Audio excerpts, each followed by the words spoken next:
वर्तमान शासन नायक भगवान महावीर स्वामी की, समय संस्कृति संवर्धक आचार्य देव विद्यासागर जी महाराज की, परम पूज्य महामना प्रमाणिक संत मुनिराज प्रमासागर जी महाराज की,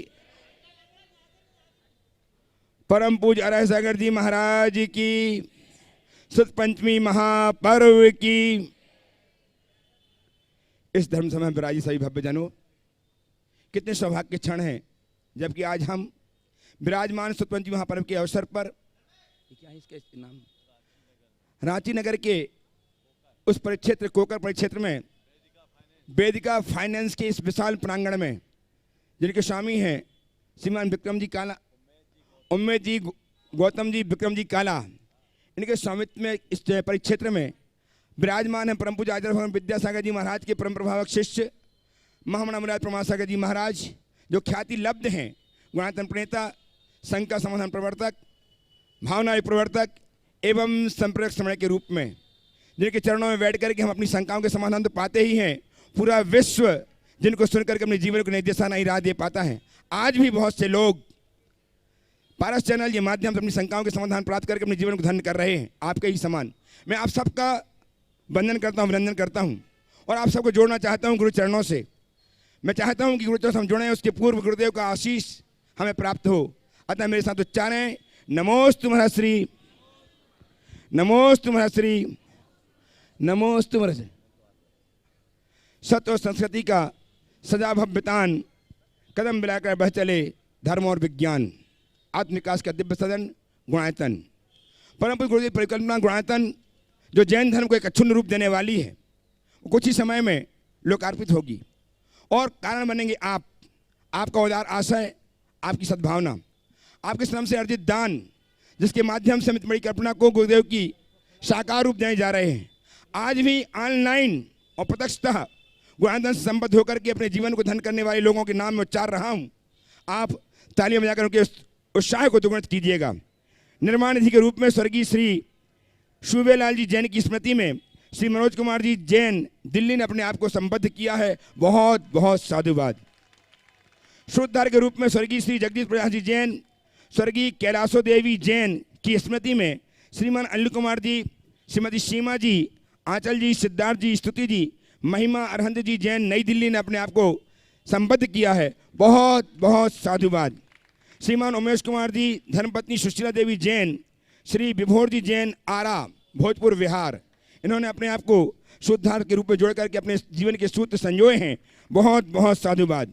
ऐसे ही शुद्धार के रूप में ही अपने आप को संबद्ध किया है श्रीमान जितेंद्र जी जैन दिल्ली ने, बहुत बहुत साधुवाद। और प्रत्यक्षतः आज शुद्धार के रूप में अपने आप को गुणायतन से जोड़कर अपने जीवन को धन्य कर रहे हैं रांची नगर से श्रीमान राजेश जी, साधना जी, रंजना जी, कौशल, सोनू, श्रेयांश बजात्या परिवार रांची ने उपस्थित हैं। तो गुरुदेव चरणों में आए, गुरुदेव का आशीर्वाद प्राप्त करें और इनके सम्मान करने के लिए मैं आमंत्रित कर रहा हूँ गुणायतन के श्रोमणी संरक्षक श्रीमान बिनमल जी सोगानी, सरिता जी सोगानी रांची, श्रीमान उम्मेद जी काला, पदम कुमार जी छावड़ा, तीनों ट्रस्टी गुणायतन, उम्मेद जी एवं पदम कुमार जी छावड़ा ट्रस्टी गुणायतन आए और आज गुणायतन संबद्ध श्रीमान राजेश जी, साधना जी, रंजना जी, कौशल जी, सोनू जी, श्याम जी बजात्या परिवार का सम्मान करके गुणायतन के गौरव को वृद्धिमगत करें। आपकी तालियां लगातार बजे। इन्होंने जो सुकृत्य किया है उसके लिए आपके तालियों का अवदान निरंतर होते रहना चाहिए। इसी भांति आज गुणायतन के स्तंभ के रूप में अपने जाप को जोड़ करके श्रीमान अनूप जी, प्रतिभा जी बजात्या, दक्ष बजात्या VPSC एग्जाम जिन्होंने क्लियर किया है, जिनकी रैंक सुपर रैंक जिनकी है, ऐसे दक्ष बजात्या एवं आस्था बजात्या जो सॉफ्टवेयर इंजीनियर हैं रांची से, अपने आप को गुणायतन से संबद्ध किया है स्तंभ के रूप में। इस परिवार से निवेदन कर रहा हूं कि वे पूरे परिवार के साथ आएं, गुरुदेव चरणों की अभिवंदना करें, आशीर्वाद प्राप्त करें और इनका सम्मान करने के लिए आमंत्रित कर रहा हूं गुणायतन के ट्रस्टी रांची नगर से श्रीमान प्रदीप जी काला, आप ऐसा बढ़ जा, कमल जी पाटौदी ट्रस्टी गुणायतन, कमल जी पुष्पा जी पाटौदी और अरुण जी गंगवाल ट्रस्टी गुणायतन, अरुण जी सीमा जी गंगवाल ट्रस्टी गुणायतन, तीनों आ जाएं और इनका सम्मान करके जो आज स्तंभ के रूप में अपने आप गुणायत से जोड़ करके एक महान स्तंभ का रूप धारण कर रहे हैं। बहुत बहुत साधुवाद के दिन सम्मान करेंगे। आपकी तालियां लगातार बजती रहना चाहिए। भव्यजनों, गुरुदेव की परिकल्पना गुणायतन अद्भुत परिकल्पना है जो जैन धर्म को अक्षुण्ण बनाने में महान कारण है। आज 125वें महापर्व के अवसर पर मैं आप सबको बहुत बहुत आपके सुख समृद्धि यश कीर्ति एवं सुस्वास्थ्य की शुभ भावना समर्पित करता हुआ गुरुदेव के चरणों में प्रथम प्रश्न करने के लिए आमंत्रित कर रहा हूं।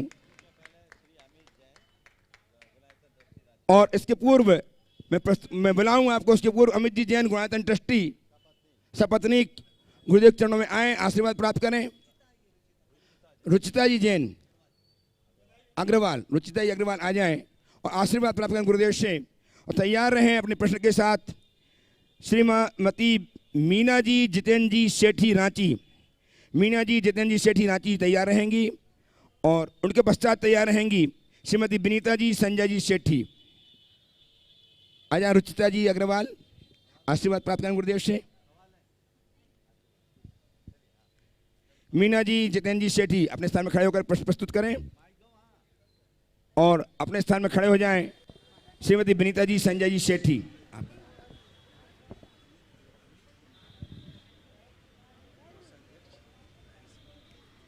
नमोस्तु नमोस्तु नमोस्तु। बोलिए। ज्ञानी को समझाया जा सकता है, अज्ञानी को भी समझाया जा सकता है, पर अभिमानी को क्यों नहीं? मुझे मार्गदर्शन दे। देखिए, समझाया उसे जाता है जो समझना चाहता है। ज्ञानी और अज्ञानी फिर भी समझना चाह लेता है, अभिमानी समझना ही नहीं चाहता। तो जो समझना नहीं चाहता उसे समझाया नहीं जा सकता। चलिए आगे। विनीता जी संजय जी सेठी रांची से उपस्थित हों और तैयार हैं नैवेद्य जैन, पिताश्री विकास जैन गंगवाल रांची। नैवेद्य तैयार रहेंगे। मुनिद्वय के चरणों में मेरा कोटिशः वंदन, कोटिशः नमोस्तु। महाराज श्री, आपने अपने प्रवचन के दौरान कहा कि मुनि महाराजों के पुण्य प्रताप का एक आकर्षण होता है कि लोग खींचे चले आते हैं। तो मेरा प्रश्न ये है कि भगवान के तो सारे कर्म कट गए हैं, आठों कर्म नष्ट हो गए हैं, नाम कर्म के 93 जो प्रकृतियाँ वो भी नष्ट हो गई हैं, तो उनका सब कुछ नष्ट होने के बाद ही उन्हें मोक्ष प्राप्त होता है। तो फिर ऐसा क्या आकर्षण है भगवान के दर्शन में कि जो इंसान कहीं नहीं चाहता, किसी को अपना नहीं समझता, वो भी भगवान के आकर्षण से बच नहीं पाता? कृपया समाधान करें। बहुत अच्छी बात की। देखिए, किसी के प्रति कोई आकर्षण उसके पुण्य से होता है, ये बात सही है, पर केवल पुण्य का ही आकर्षण नहीं होता। आपने बात सुनी पर उसके बाद कही हुई बात को शायद आप भूल गए। पुण्य के साथ प्रताप भी होता है, समझ गए? तो पुण्य तो जब जीवन काल होता है तब है, प्रताप परोक्ष में भी होता है, समझ गए? सूरज उगता है, अस्त हो गया, फिर भी अभी उसका प्रताप दिख रहा है ना। ऐसे ही महापुरुष जो महान तपस्वी होते हैं, जिनका प्रबल पुण्य होता है, प्रताप भी होता है, वो उनके जीवन काल में भी होता है और इस दुनिया से चले जाने के बाद भी होता है। मोक्ष में चले गए तब भी है। तो आज हम भगवान को याद कर रहे हैं, भगवान का यशोगान कर रहे हैं, उनकी जय जयकार कर रहे हैं। वो उनके पुण्य के कारण नहीं, उनके प्रताप के कारण। वो उनका प्रताप शाश्वत प्रताप है। संसारी प्राणी का प्रताप कभी भी नष्ट हो जाएगा, पर भगवान का प्रताप कभी नष्ट नहीं होता, समझ गए? ये भगवान है, वो चिरंतन है, शाश्वत है। उनका प्रताप हमें आकर्षित करता है, और न केवल आकर्षित करता है अपितु हमारे प्रताप को भी बढ़ा देता है। यही उनका प्रभाव। नमस्ते गुरुदेव। उपस्थित हो नैवेद्य जैन सुपुत्र विकास जैन गंगवाल रांची। तैयार हैं श्रीमती अनीता जी बजात्या रांची।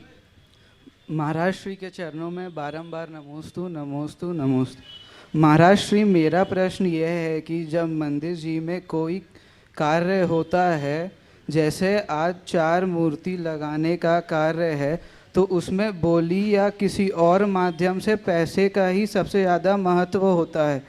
वैसे में अगर कोई आदमी सक्षम नहीं है तो उसे क्या करना चाहिए, और उसका बहुत ज़्यादा भाव है और वो अपना सब कुछ देने के लिए तैयार है? देखिए, बात सही है। कोई भी मंदिर में अवसर हो तो अवसर सब लेना चाहते हैं। प्रमुखता बोली आदि की होती वो इसलिए क्योंकि काम तो पैसों से ही होता है, लेकिन पैसों के काम के साथ साथ भावनाओं का भी ख्याल रखा जाता है, रखा भी जाना चाहिए। और आज रांची में एक उदाहरण भी प्रस्तुत हुआ। अभी 4 भगवान के नाम आए, लोगों ने नाम दिए। आज बहुत सारे लोग उपस्थित नहीं हो पाए, इसलिए वो नाम घोषित नहीं हो पाए। लेकिन एक व्यक्ति ने जैसे ही इस मंच से घोषणा हुई, अपना निवेदन समाज के मंत्री महोदय के माध्यम से मेरे पास पहुंचा दिया और कहा कि किसी भी तरह से महाराज श्री के पास तक ये बात पहुंचा दो। मेरी इच्छा है कि ये सौभाग्य मुझे मिले। निश्चित उस व्यक्ति ने जो अपना भाव प्रकट किया वो अपनी शक्ति के हिसाब से बड़ा उत्कृष्ट भाव था और एक अच्छा द्रव्य भी समर्पित करने का भाव था। लेकिन सब जानते हैं कि बड़ों के आगे बहुत लोगों को पिछड़ना पड़ता है। कल रात्रि में 9:45 बजे मुझे किसी युवक से मालूम पड़ा कि महाराज उसके बड़े प्रबल भाव हैं और उसे उसका नाम न आने से बड़ी मायूसी। मैंने कहा उसको बुलवा लो, और रात में वो मेरे पास आकर अपनी भावना रखा और बात करते करते कहा कि महाराज हम तक कभी कोई की तरफ से सुनिश्चितता नहीं मिली, तो घर में सबने यही कहा कि भगवान की माला जपो, देखो कुछ हो ही जाएगा। मैंने उससे तो कुछ नहीं कहा, पर मन में सोचा सुबह इस व्यक्ति के विषय में ज़रूर कुछ बात करनी चाहिए और आज इस मंच से मैं उसकी घोषणा कर दूं। पूरन जी, हाँ, आज मैंने पूरन जी से, पदम जी से बात की कि देखो अमुक व्यक्ति है और उसकी बड़ी प्रबल भावना है और उसने एक भावना रखी है कि एक भगवान विराजमान करना चाहते हैं।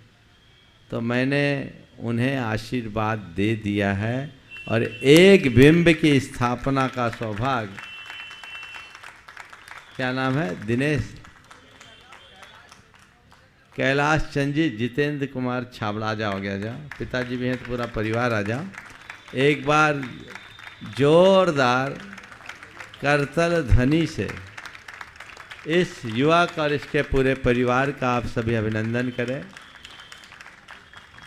एक साधारण परिवार में रहने के बावजूद अपने स्व अर्जित द्रव्य से इसने कहा महाराज मैं अपने जीवन भर की सारी कमाई लगा दूंगा, लेकिन ये अवसर मुझे मिलना चाहिए।